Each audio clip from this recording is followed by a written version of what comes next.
¿Qué tal? Bienvenidas y bienvenidos a un nuevo análisis a fondo. Hoy tenemos sobre la mesa un tema verdaderamente fascinante que cruza fronteras geográficas, biológicas y francamente pone a prueba nuestra comprensión de la naturaleza.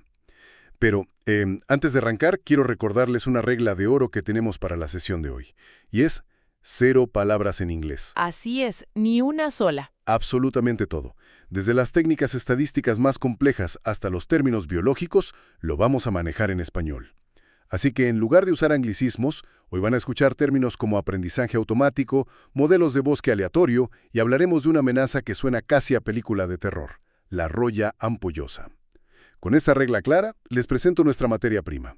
Vamos a sumergirnos en un estudio científico monumental publicado en la revista científica Frontiers in Plant Science en octubre del año 2020. Un estudio gigantesco, por cierto. Gigantesco. La investigación fue liderada por el investigador Alejandro Leal Sainz, junto con todo un equipo de especialistas de primer nivel. Y pues, la misión de este análisis es entender cómo el medio ambiente, con todas sus variables invisibles, moldea milímetro a milímetro las características físicas de los árboles a lo largo de todo un subcontinente. Más importante aún, veremos cómo descifrar este código podría ser la llave para salvar ecosistemas completos del cambio climático. Bueno, vamos a desglosar esto, porque lo que este equipo hizo no fue un simple trabajo de jardinería, es un esfuerzo titánico por entender la supervivencia. Totalmente de acuerdo. Y para entender de qué trata este esfuerzo, primero tenemos que conocer a nuestro protagonista. Porque, a ver, los investigadores no salieron al bosque a medir cualquier árbol que se les cruzara en el camino, ¿verdad? No, claro que no. Eligieron una especie muy, muy específica, que es el Pinus strobophymus, o como comúnmente lo conocemos, el pino blanco del suroeste. Y claro, la primera pregunta lógica que cualquiera se haría es, bueno, ¿por qué este pino en particular? La elección no es casualidad, responde a dos factores fundamentales para la ecología. Ajá. El primero es su distribución latitudinal, que es, simplemente colosal. Haz de cuenta que este árbol habita desde el suroeste de los Estados Unidos, cubriendo zonas inmensas de Arizona, Nuevo México, Texas y Colorado. Que ya de por sí es un territorio enorme. Exacto. Y de ahí baja por todo el continente hasta adentrarse profundamente en la Sierra Madre Occidental, aquí en México. Estamos hablando de miles de kilómetros, lo que significa que la misma especie tiene que sobrevivir a climas, altitudes y condiciones de suelo radicalmente distintas. Y el segundo factor es que es una especie clave o fundamental. A ver, detengámonos ahí un segundo porque cuando dices especie clave, a veces quienes nos escuchan pueden pensar que, pues solo es un árbol muy abundante y ya. Pero en ecología eso tiene un peso mucho mayor, ¿cierto? Significa que si quitas este pino de la ecuación, todo el vecindario se viene abajo. Exactamente eso significa. Sus semillas son inusualmente grandes y tienen un altísimo valor nutricional. Son básicamente el cimiento de una red trófica gigantesca en esas montañas. Hay aves, roedores, ardillas e incluso osos que dependen de estas semillas para sobrevivir los inviernos tan crudos en la sierra. Además, al crecer en zonas montañosas y en laderas escarpadas, estos pinos actúan como los guardianes de las cuencas hidrográficas. Claro, por las raíces. Sí, sus raíces sostienen el suelo, evitan la erosión y regulan cómo el agua de lluvia o el agua de deshielo baja hacia los valles. Es el ancla de todo el ecosistema. Y ahí es donde entra la parte urgente de este estudio, ¿no? El verdadero drama de la situación. Porque este gigante no está a salvo. De hecho, está bajo ataque desde dos frentes distintos, y ambos son letales. Por un lado están las proyecciones del cambio climático. Los modelos de los que nos habla el estudio indican que el hábitat adecuado para este pino podría reducirse en un 60% para el año 2080. Un 60%. Es una cifra alarmante. Casi desaparece. Y por otro lado, está la amenaza biológica de la que hablábamos al principio, este hongo invasor conocido como la roya ampollosa del pino blanco. Es una enfermedad terrible, terrible, que infecta al árbol, interrumpe su flujo de savia y de nutrientes y básicamente lo va asfixiando poco a poco hasta que muere. Y creo que es vital que quienes nos escuchan entiendan por qué esto no es solo un problema para los botánicos. Si perdemos al Pinus troviformis, los roedores y las aves se quedan sin alimento. Y al irse o morir estos animales, los depredadores más grandes también sufren. Exacto. Es un colapso en cadena. Lo fascinante aquí es cómo la naturaleza no se queda de brazos cruzados. Los organismos intentan adaptarse a las presiones de su entorno de maneras que apenas estamos empezando a cuantificar. Y eso nos lleva al concepto central de esta investigación, que es la variación morfológica. A ver, explícanos eso de la variación morfológica en términos un poco más digeribles. Claro, para ponerlo en términos accesibles, la variación morfológica es la forma en que el fenotipo de un ser vivo cambia.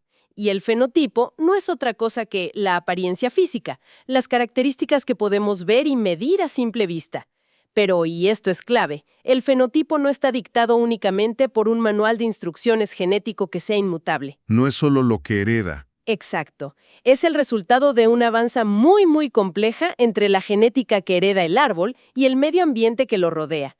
Y, por supuesto, la interacción que hay entre ambos factores. O sea, no va a ser lo mismo un árbol que crece en una ladera soleada y con muchísima lluvia en Chihuahua que uno con los mismitos genes que intenta sobrevivir en una zona superárida de Nuevo México. Claro, el ambiente literal esculpe la genética. Pero fíjate que cuando me puse a revisar la metodología de este estudio, hubo algo que me llamó muchísimo la atención y quiero ponerlo sobre la mesa. Un pino tiene tronco, tiene raíces profundas, agujas, corteza, un montón de partes, pero el equipo del Dr. Leal Sainz se enfocó casi exclusivamente en medir los conos, o sea, las piñas, y las semillas que llevan dentro. Sí, dejaron de lado el resto. Pues sí, y la pregunta es, ¿por qué ignorar el resto del árbol y obsesionarse solo con los conos? A simple vista parece que están dejando fuera mucha información valiosa. Es una duda muy válida, la verdad. Pero desde la perspectiva evolutiva, tiene todo el sentido del mundo. Los conos y las semillas no son simples adornos del árbol, son sus estructuras reproductivas. Son la cápsula de supervivencia de la siguiente generación. Ah, ya. Podemos ver las semillas como, digamos, pequeñas baterías biológicas. El tamaño y el peso exacto de una de estas semillas van a determinar su destino completo en el bosque. Por ejemplo, si una semilla es muy pequeña, tal vez un pájaro la ignore por completo. Pero si tiene cierto peso, un roedor va a decidir que vale la pena y la va a esconder bajo tierra para el invierno. ¿Y si se le olvida el roedor? Si el roedor olvida dónde la enterró, felicidades. El árbol acaba de usar a un animal para sembrar a su descendencia en un nuevo territorio perfectamente abonado. O sea, el tamaño de la semilla es literal un mensaje directo para los animales del bosque. Cómeme o escóndeme. Tal cual.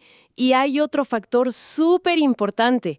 Si esa semilla cae en el suelo de un bosque muy denso, de esas donde los árboles adultos bloquean casi toda la luz del sol, el nuevo brote no va a poder hacer fotosíntesis de inmediato. Va a depender única y exclusivamente de las reservas de energía y de nutrientes que vienen empacadas dentro de la semilla misma. De la batería. De la batería, exacto. Entonces, si el árbol no le pone el peso y la energía suficiente a esa semilla, el brote simplemente morirá en la sombra antes de siquiera ver la luz. Por eso los investigadores miden los conos y las semillas con tanta precisión, porque cualquier variación milimétrica en estas estructuras es lo que marca la diferencia entre la vida y la extinción de esa población en particular. Ya veo. Están midiendo literalmente el pasaporte al futuro de la especie. Y vaya que midieron. A ver, revisé los números del trabajo de campo un par de veces para asegurarme de que estábamos dando los datos correctos hoy. Sí, porque son increíbles. Es que la escala de esta recolección es francamente de locos. Piensen en el esfuerzo físico. Los científicos no se quedaron sentados en un laboratorio con una bata. Recorrieron exactamente 65 sitios distintos a lo largo de todo México y en los Estados Unidos. 65 sitios. Y no es que tomaran muestras al azar en una misma montañita. Cada sitio de estudio estaba separado por un mínimo de 5.1 kilómetros del siguiente. Claro, para abarcar un área representativa real. Y una vez en el sitio también tenían que elegir a los individuos correctos, ¿verdad? Así es, no agarraban cualquier pino. Muestrearon entre 3 y 5 árboles por sitio para llegar a un total de 297 árboles estudiados en toda esta enorme geografía. Y para asegurar que no estuvieran tomando datos de, digamos, árboles hermanos, o que estuvieran genéticamente emparentados, se cercioraron de que cada árbol estuviera separado por al menos 50 metros de cualquier otro árbol muestreado. ¡Qué rigor! Muchísimo rigor. Y bueno, de esos 297 pinos, ¿sabes cuántos conos bajaron? Un total de 4.455 conos maduros. Es que imagínate el trabajo físico de subir a los pinos, de recolectar esos miles de conos y luego llevarlos intactos al laboratorio sin que pierdan sus semillas en el camino. Completamente. Y una vez en el laboratorio, la variación que documentaron justifica todo ese esfuerzo. Encontraron una diversidad morfológica enorme. Hablamos de conos cuya longitud va desde los 20 hasta los 50 centímetros. Más del doble de tamaño entre unos y otros. Hay una diferencia abismal. Y las semillas también cambian. Su longitud varía entre 1.2 y 1.8 centímetros, mientras que el peso oscila entre 0.14 y 0.41 gramos. Y todo esto medido con una precisión milimétrica. Y por si fuera poco, midieron manualmente, usando calibradores, 2.673 escamas de la parte superior de los conos y otras 2.673 escamas de la parte inferior. O sea, es una montaña de evidencia física verdaderamente abrumadora. Es una base de datos monumental, sin duda. Pero, a ver, tener miles de piñas pesadas y medidas no te dice nada por sí solo. El verdadero reto científico viene al intentar encontrarle sentido a todo eso. ¿Cómo conectas el peso de una semilla en Chihuahua con la topografía de Nuevo México? Para lograrlo, los investigadores no usaron tablas de cálculo convencionales. Tuvieron que emplear herramientas avanzadas, como la interpolación espacial. A ver, para quienes nos escuchan y no son estadísticos ni matemáticos, ¿cómo podríamos visualizar esto de la interpolación espacial? Imagina un mapa meteorológico de los que ves en las noticias. No hay una estación de medición de clima en cada metro cuadrado del país, ¿verdad? No, claro. Pero la computadora puede estimar la temperatura que hay entre dos ciudades tomando los datos de ambas y calculando un gradiente, una transición. La interpolación espacial hace algo muy parecido con los árboles. Toma los puntos exactos donde midieron los especímenes y calcula cómo cambian las características de las semillas en los espacios vacíos del mapa. Órale. Sí, te permite ver cómo las formas físicas fluyen y cambian suavemente a través de las montañas, cruzando fronteras, como si estuvieras viendo la evolución pintada en un mapa. Aquí es donde se pone realmente interesante, porque cuando toman esta montaña de datos físicos y la combinan con grandes bases de datos de clima y de geografía, entran en juego los algoritmos de lo que decíamos al inicio, el aprendizaje automático. Específicamente, usaron una técnica matemática muy potente conocida como bosque aleatorio, que no deja de ser un poco irónico, ¿no? Usar un bosque aleatorio digital para entender un bosque de pinos real en la sierra. Es una gran coincidencia en el nombre, sin duda, y los resultados que arrojaron estos modelos son súper reveladores, porque por fin le ponen números exactos a preguntas que antes eran muy abstractas. El modelo determinó que las variables del medio ambiente, es decir, la geografía, el clima, la vegetación cercana y la topografía, explican en su conjunto un 54.7% de toda la variación física que vemos en esos conos y en esas semillas. Eso es muchísimo. Significa que más de la mitad de la forma de ese árbol no está predeterminada por sus genes internos, sino por el mundo que lo está presionando desde afuera. Así es, y el modelo permite desglosar qué factor de todos estos tiene más peso, asumiendo por un momento que actuaran de forma aislada.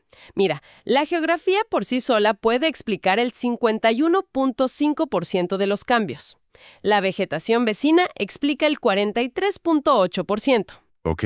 El clima representa el 43.4% y finalmente la topografía, o sea, la inclinación y la forma del terreno, explica un 36.9%. Ahora, un momento. Sumando todos esos porcentajes pasamos de largo el 100%, lo cual nos dice lógicamente que estos factores no actúan por separado, ¿cierto? Un pino no amanece el martes pensando en el clima y el miércoles se ajusta a la inclinación de la montaña. Todo esto ocurre al mismo tiempo. Exactamente. Hay un traslape constante. Piensa en esto como hornear un pastel. Tienes la harina, el azúcar, los huevos y la temperatura del horno. Una vez que el pastel ya está listo y horneado, no puedes probar una rebanada y separar el sabor exclusivo de la harina, ignorando el efecto del calor o del azúcar. Ya no se pueden separar. No se puede. Las variables ecológicas funcionan igual. El estudio demostró que el componente más fuerte de esta variación, un enorme 33.6%, es producto exclusivo de la interacción simultánea de los 4 factores juntos. El clima interactúa con la elevación, que a su vez dicta qué otras plantas crecen alrededor. Son un paquete indivisible que moldea al árbol. Y al mapear toda esta interacción como si fuera una gran receta ecológica, los investigadores descubrieron un patrón muy marcado a lo largo de las latitudes del continente.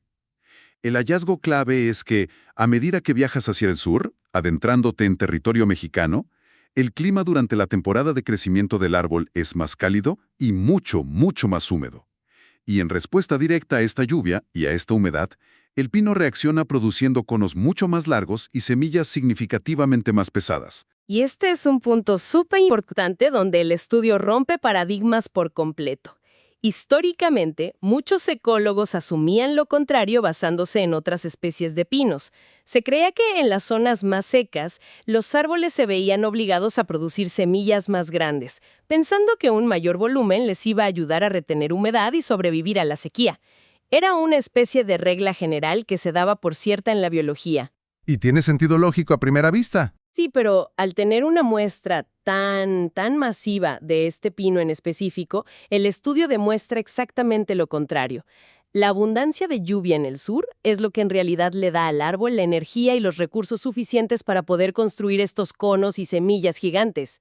Como el sur es más húmedo, los bosques crecen más densos y generan muchísima sombra. Por lo tanto, el árbol necesita dotar a sus semillas de reservas pesadas para que el brote logre sobrevivir en esa oscuridad inicial. Claro, es la batería biológica operando a su máxima capacidad gracias a la lluvia. Pero fíjate que la historia no termina ahí. Porque mientras en México el factor decisivo es la lluvia y la sombra, en la frontera norte de su distribución, allá en Estados Unidos, ocurre un fenómeno completamente distinto que también altera el tamaño de las semillas.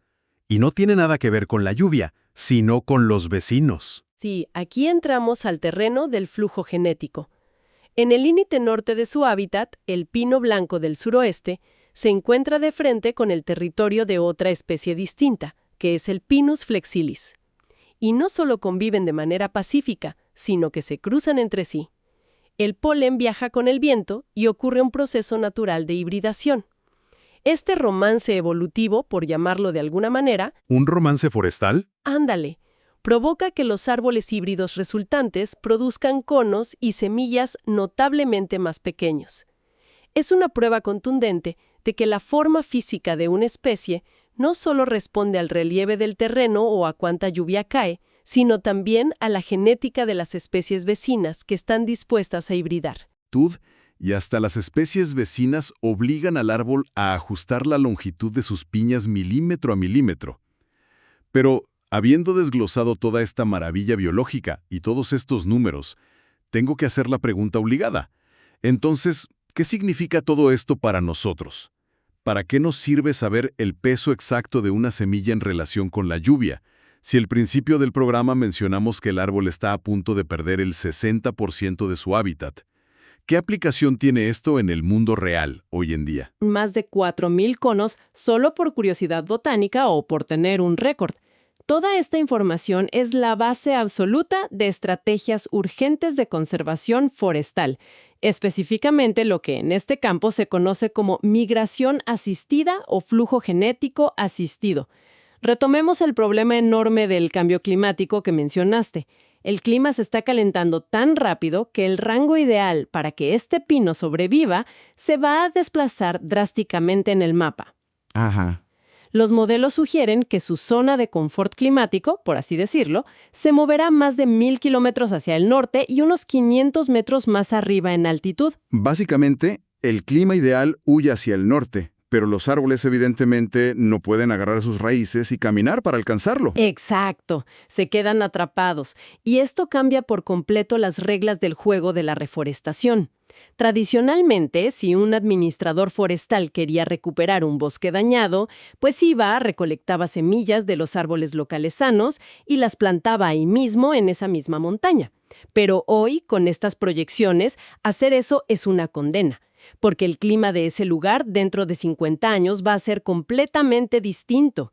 Si plantas semillas adaptadas al clima de hoy, van a morir irremediablemente en las sequías del mañana. O sea que los biólogos tienen que adelantarse al clima, tienen que predecir el futuro. Literalmente. Tienen que mirar el clima proyectado hacia el futuro en una zona, digamos, por ejemplo, una ladera específica en Colorado.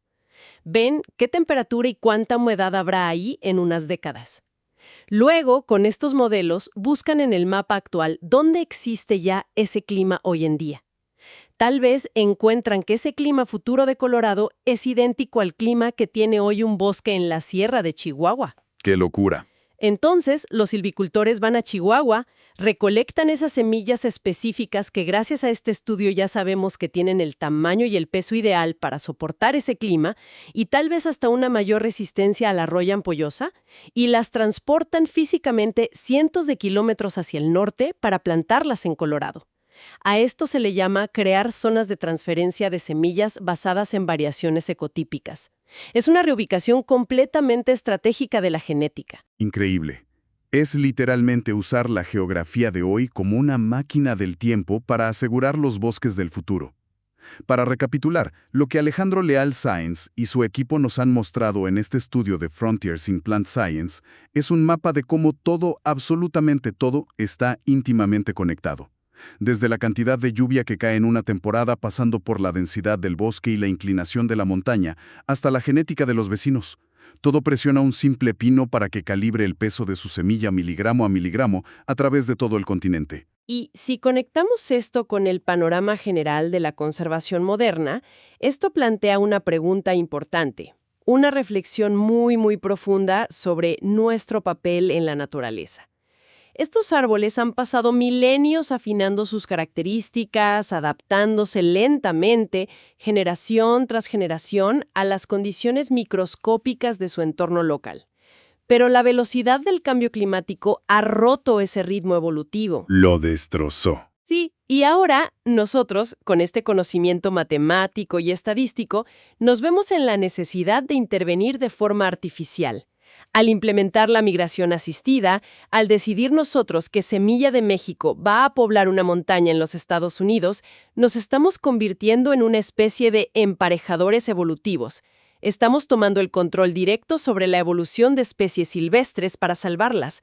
¿Cuáles serán las consecuencias invisibles para los ecosistemas y las redes tróficas de jugar a ser los arquitectos de los bosques del mañana? Es una reflexión monumental, la verdad. Pasamos de ser la especie que talaba el bosque sin pensar a intentar rediseñar su genética a nivel continental para evitar su desaparición. Es una responsabilidad enorme, gigantesca, pero al menos la ciencia nos está dando las herramientas estadísticas para no ir a ciegas en el intento. Esperamos que este recorrido por la compleja vida del pino blanco del suroeste les haya resultado tan revelador como a nosotros. A quienes nos escuchan, muchísimas gracias por acompañarnos en esta travesía de datos y ecología pura. Y como siempre les decimos al terminar, mantengan viva la curiosidad. Nos escuchamos en el próximo análisis a fondo.